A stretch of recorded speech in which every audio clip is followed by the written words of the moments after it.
নমস্কার, আমি ডাক্তার সরoj কুমার পণ্ডিত। আপনাকে স্বাগত দ্য হোমিও ওয়ার্ল্ডে।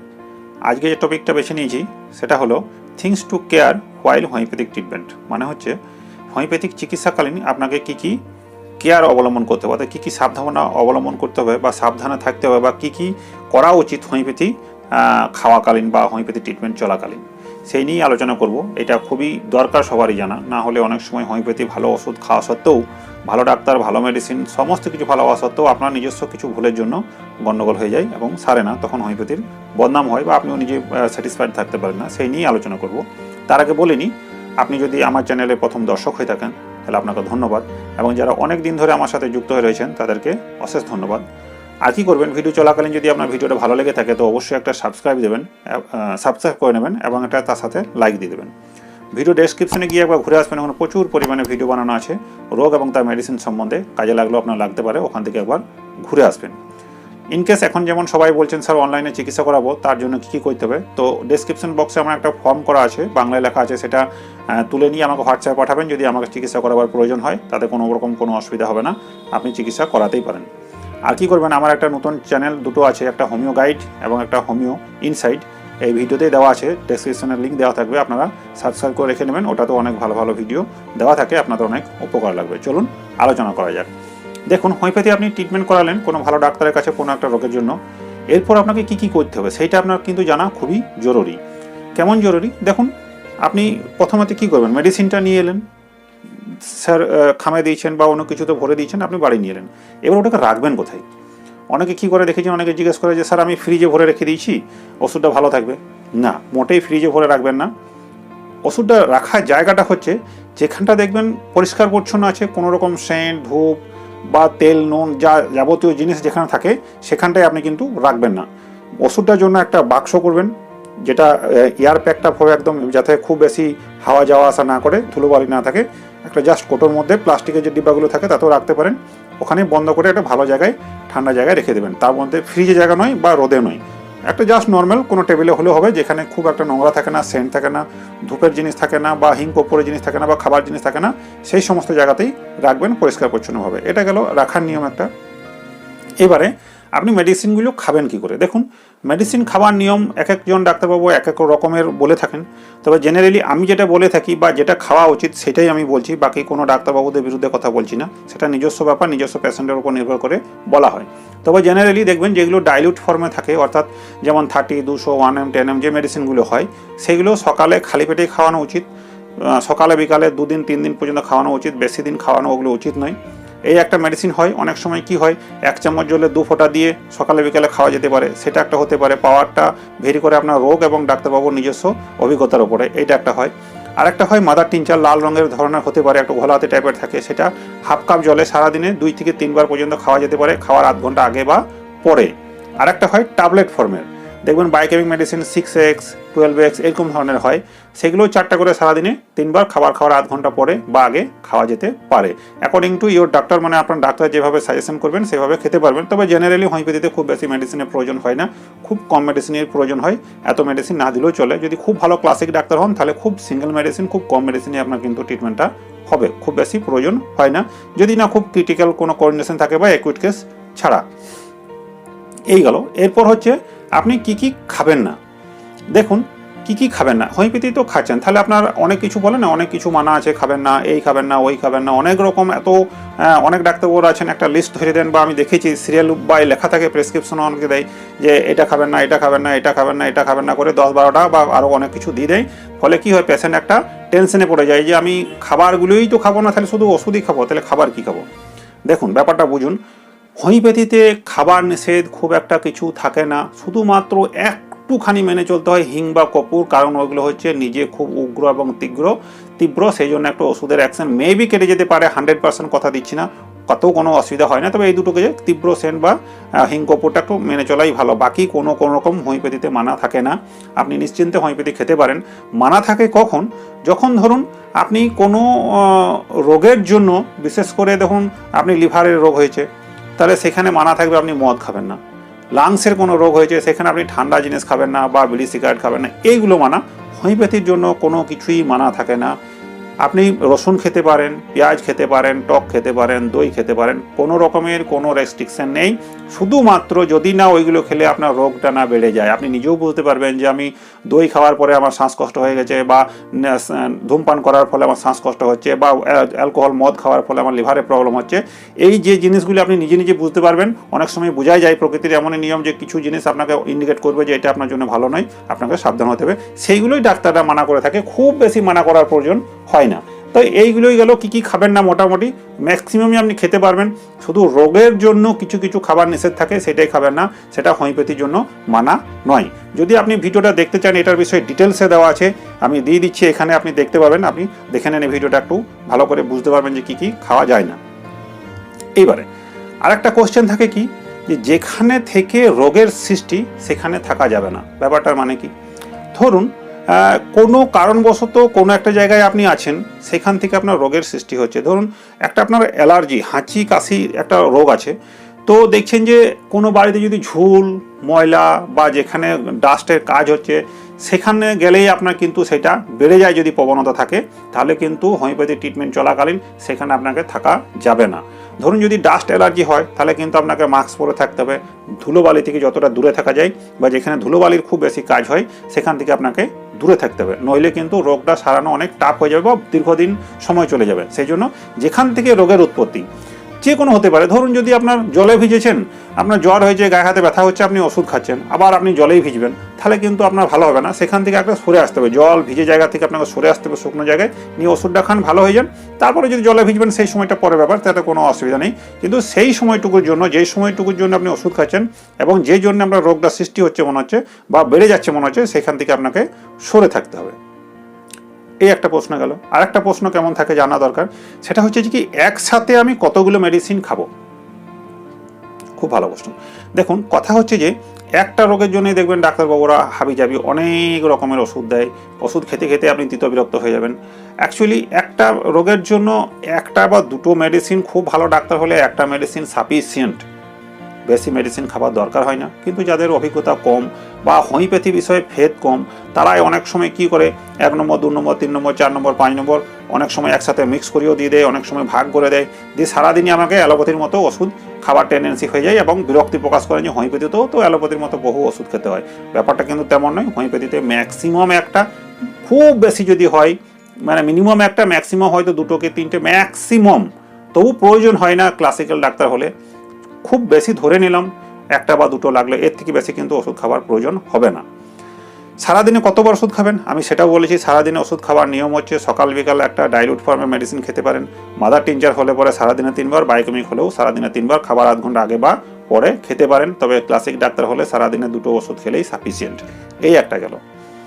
এবার আসি, হোমিওপ্যাথি এবং অ্যালোপ্যাথি কি একসাথে খাওয়া যাবে? খুব ভালো প্রশ্ন, অনেকেই আমাকে প্রশ্ন করেন যে হোমিওপ্যাথি অ্যালোপ্যাথি স্যার একসঙ্গে কী করে খাওয়া যাবে বা প্রয়োজন হলে কি খাওয়া যাবে? দেখুন, হোমিওপ্যাথি এবং অ্যালোপ্যাথি একসাথে খাওয়া যাবে, তাতে কোনো অসুবিধা নেই। শুধুমাত্র হোমিওপ্যাথি এবং অ্যালোপ্যাথির টাইমটাকে 2-10 মিনিট 20 মিনিট আগে পিছিয়ে করে দেবেন। কিন্তু কোন ক্ষেত্রে? দেখুন একই রোগের জন্য কিন্তু আপনি খেতে পারবেন না। হয়তো হাঁটু ব্যথার জন্য আপনি অ্যালোপ্যাথিও খাচ্ছেন আর হোমিওপ্যাথিও খাচ্ছেন, এমন করবেন না, এতে করে আপনার ক্ষতিই হবে, লাভ কিছুই হবে না। কিন্তু যদি ধরুন আপনি লিভারে ব্যথার জন্য হোমিওপ্যাথি খাচ্ছেন আর হয়তো মাথার চুল নেই আমার মতো, তো অন্য ডাক্তার দেখাচ্ছেন, কোনো তেল লাগাচ্ছেন, কিছু করছেন, অ্যালোপ্যাথি কোনো প্রবলেম নেই, তাতে কিছু হবে না, আপনি খেতে পারবেন। যদি অ্যালোপ্যাথি হোমিওপ্যাথি সম্বন্ধে ডিফারেন্স বুঝতে চান বা কী করতে চান, তাহলে এই ভিডিওটা আমি দিয়ে দিচ্ছি, খুব ভালো করে দেখে নেবেন। এটা খুব সুন্দর করে আলোচনা করা আছে, আপনার জন্য খুব কাজে লাগবে। আরেকটা যেটা কোশ্চেন হয় যে একই রোগের জন্য কতগুলি প্যাথি খাওয়া যাবে? আগেরটা যেমন বললাম হোমিওপ্যাথি বা অ্যালোপ্যাথি, এরকম অনেক প্রশ্ন হয় একই রোগের জন্য। ওই যে বললাম হাঁটুর রোগের জন্য আপনি অ্যালোপ্যাথিও খাবেন, আয়ুর্বেদিকও খাবেন, হোমিওপ্যাথিও খাবেন, এমনটা করবেন না। আপনার খুব ভালো হয় হোমিওপ্যাথি খান, তার সাথে একই রোগের জন্য আলাদা আলাদা প্যাথি খাবার কোনো প্রয়োজন নেই। অনেকে কী করেন জানেন তো, হোমিওপ্যাথিতে রোগটাকে বলে কমিয়ে নিই প্রথমে, তারপর হোমিওপ্যাথি খাবো, জ্বর থেকে ঠিক হয়ে যাবে, অর্থাৎ মূল থেকে ঠিক হয়ে যাবে। এটা ভুল ধারণা, কখনোই হয় না।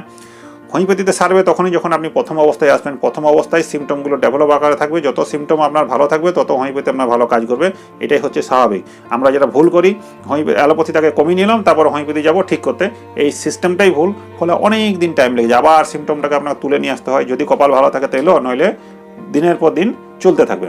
সেই জন্য একই সাথে একই রোগের জন্য অন্য কোনো প্যাথি খাওয়ার প্রয়োজন নেই। যে কোনো একটা প্যাথি খাবেন যেটা আপনার বিশ্বাস, যেটা আপনার ভালো। আমার জন্য হোমিওপ্যাথি ভালো, আপনি হোমিওপ্যাথি খাবেন, তার জন্য আপনার কিন্তু ভালোই হবে। এরপর একটা কোশ্চেন আছে, স্যার স্কিন ডিজিজের কি কোনো ক্রিম হোমিওপ্যাথিতে আছে, লাগানো যায় বা লাগালে ভালো হয় না? দেখুন, স্কিন ডিজিজের ক্ষেত্রে বলে দিই, একজিমা হোক বা আরও অন্য কোনো স্কিনের কোনো সিমটম হোক, হোমিওপ্যাথিতে ওষুধগুলো ইন্টারনাল যে ওষুধ খাওয়ানো হয় সেটাই সাফিসিয়েন্ট, ওপর থেকে ক্রিম লাগানোর কোনো প্রয়োজন নেই। দু একটা ক্ষেত্রে কি হয়, আঁচিল তাচিলের ক্ষেত্রে যে মেডিসিনটা দেওয়া হয় সেই মেডিসিনটারই মাদার টিনচার বা ক্রিমটা লাগাতে বলা হয়, তাতে খুব একটা কষ্ট হয় না, তবে আমার পক্ষে না লাগানোই ভালো। আপনি শুধুমাত্র ইন্টারনাল ওষুধই খাবেন, ওপর থেকে কোনো ক্রিম লাগিয়ে চর্মরোগকে সারাতে যাবেন না। যদি একজিমা এইভাবে কোনো রকম অ্যালোপ্যাথি ক্রিম বা মলম দিয়ে সারানো হয় বা অন্য কিছু করা হয়, তাহলে অদূর ভবিষ্যতে দেখেছি তাদের হাঁপানি হবার একটা টেন্ডেন্সি বা লাংসের কোনো একটা রোগ হবার টেন্ডেন্সি থেকেই থাকে বা হয়। এই একটা গেল। আর হচ্ছে কি, যে মেডিসিন কতদিন পর্যন্ত খাওয়া যেতে পারে? ডাক্তারবাবু তো মেডিসিন দিয়ে দিচ্ছেন, বছরে বছর চলছে, তাহলে ওই মেডিসিনটা কতদিন পর্যন্ত খাবো? দেখুন, এই বিষয়ে একটা ভিডিও বানানো আছে, আমি দিয়ে দিচ্ছি, ওখানে দেখে নেবেন। ভিডিওটা হচ্ছে যে মেডিসিন কতক্ষণ পর্যন্ত খাবেন, যে মেডিসিনগুলো ডাক্তারবাবু দিয়েছেন তা আপনি খেয়ে যাবেন, আর তো কিছু জিজ্ঞেস করলেন, হয়তো ডাক্তারবাবু অনেক দূরে আছে, আপনি বুঝতে পারছেন না, কী করবেন? সেক্ষেত্রে করবেন কি, যে মেডিসিনগুলো দিচ্ছে আপনি খাচ্ছেন, খেতে খেতে খেতে খেতে যেদিন থেকে মনে হবে যে আপনার, ধরুন আমারই যদি কোনো পেশেন্ট থাকে, তো আমার পেশেন্টের ক্ষেত্রে কী হবে, আমি মেডিসিনটা দিলাম, যেদিন থেকে মনে হবে, আমি বলেও দিই যে যেদিন থেকেই মনে হবে যে আপনার রোগটা একটু বেড়ে গেছে বা রোগটা কমে এসেছে, সেদিন থেকে মেডিসিনগুলো স্টপ করতে হবে।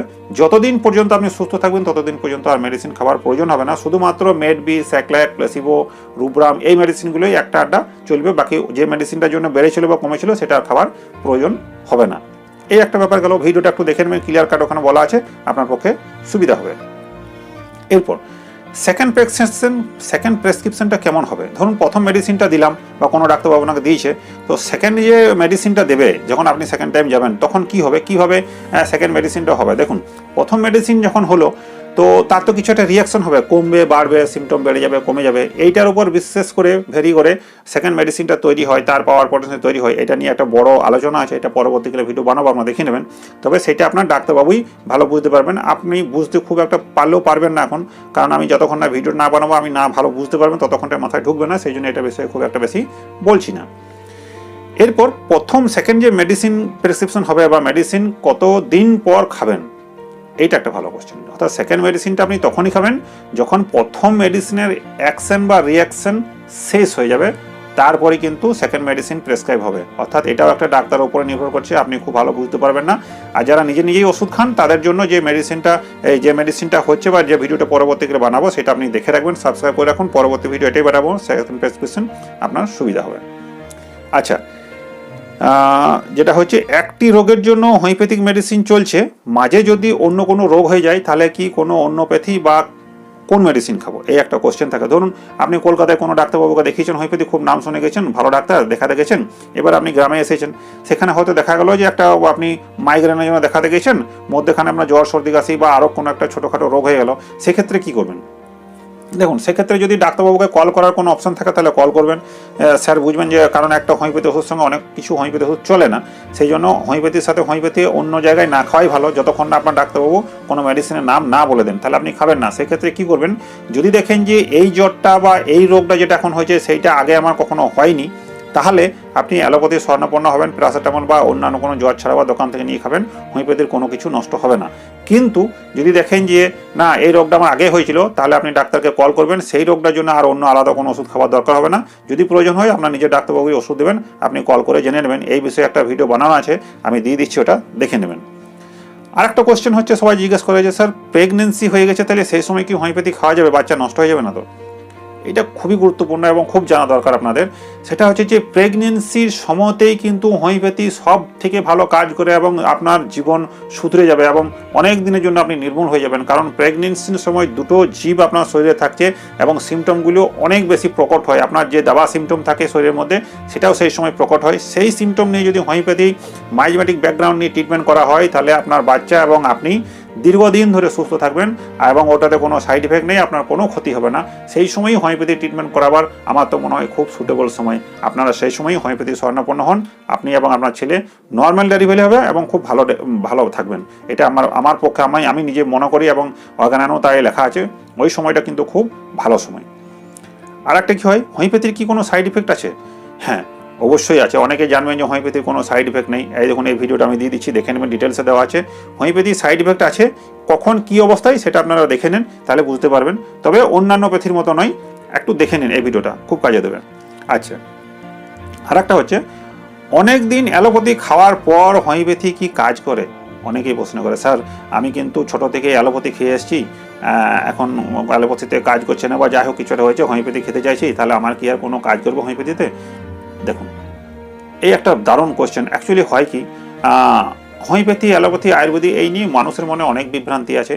তবে একটা জিনিস, অ্যালোপ্যাথি অনেক দিন ধরে খেয়ে আসার পর আপনার শরীরের সিমটমগুলো কিন্তু মরে যায়, অ্যাকচুয়ালি চাপা পড়ে যায়। হোমিওপ্যাথিতে কী হয়, হোমিওপ্যাথি তো সিমটম ভিত্তিক, আপনার শরীরের কী সিমটম আছে, আপনার মনের কী সিমটম আছে, রোগ ভিত্তিক কী সিমটম, এগুলো সমস্ত কিছু ইন্ডিভিজুয়ালাইজেশন করে পরে মেডিসিন কালেকশন করা হয় আমাদের জন্য, সেই মানুষটার জন্য। কিন্তু এক্ষেত্রে কী হয়, দীর্ঘদিন ধরে অ্যালোপ্যাথি খেয়ে এসছেন, ফলে সেই রোগটা বা সেই জিনিসটার জন্য আপনার কিন্তু সাবসাইড হয় সিমটমগুলো। ফলে হোমিওপ্যাথি কাজ তো করবে, অবশ্যই করবে, কিন্তু একটু টাইম সাপেক্ষ, কারণ আবার পুনরায় সেই সিমটমগুলো আসবে, সেইগুলোকে তৈরি করতে হয় দেখে শুনে, অনেক একটু লেন্দি প্রসেস হয়, কিন্তু সারবেন, অবশ্যই সারবেন, তাতে কোনো অসুবিধা নেই। ভালো ডাক্তারের কাছে গেলে অবশ্যই আপনার কাজ হবে এবং ভালো হবে, এতে কোনো দ্বিমত নেই। আরও অনেক প্রশ্ন ছিল, ভিডিও অনেক বড় হয়ে যাবে। যদি কোনো রকম জানার কোনো ইচ্ছা থাকে বা আমি হয়তো বলতে পারলাম না, তো আমার কমেন্ট বক্সে লিখে জানান, আমি আপনাকে উত্তর দেবো। ধন্যবাদ। ভিডিওটা সাবস্ক্রাইব রেখে দেন পরবর্তী ভিডিও পাওয়ার জন্য। Thank you.